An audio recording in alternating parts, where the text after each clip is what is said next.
Good day, ma'am. My name is Jimwell Arsombilla. I would like to present my video presentation about the six trigonometric ratios.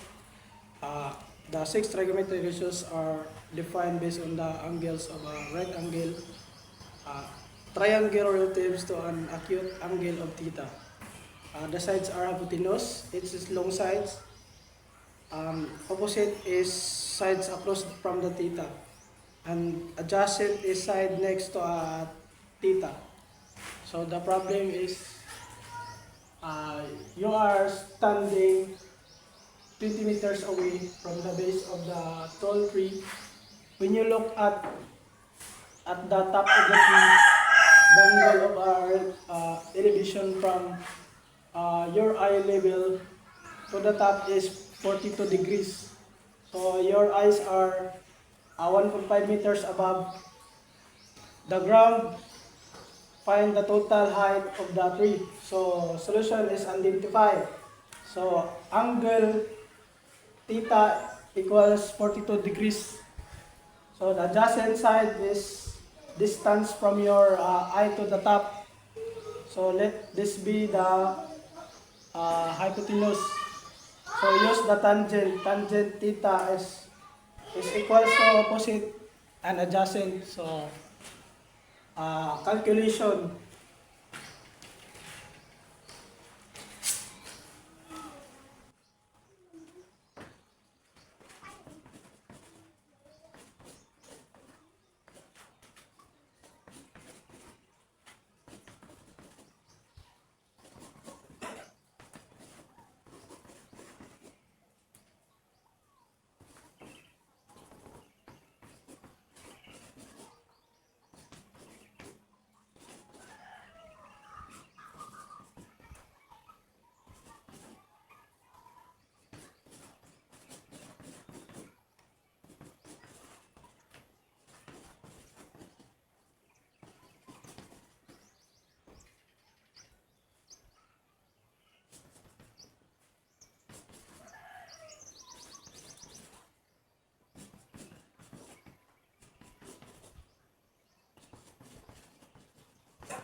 So this is the calculation of my problem.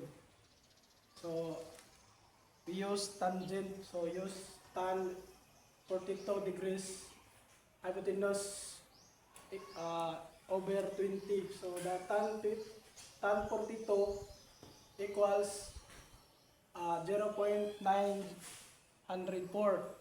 So we the value of 42 degrees is 0.904. So bring down 904 is equals to hypotenuse and bring down hypotenuse, then the over 20.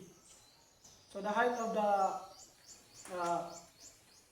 tree is 20 times 0.904 is equals to 18.008 meters.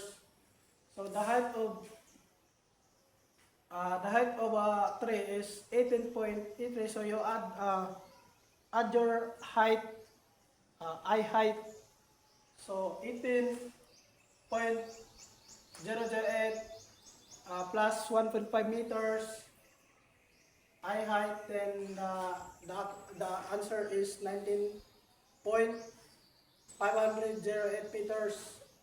So the answer is 19.5 meters tall. That's all.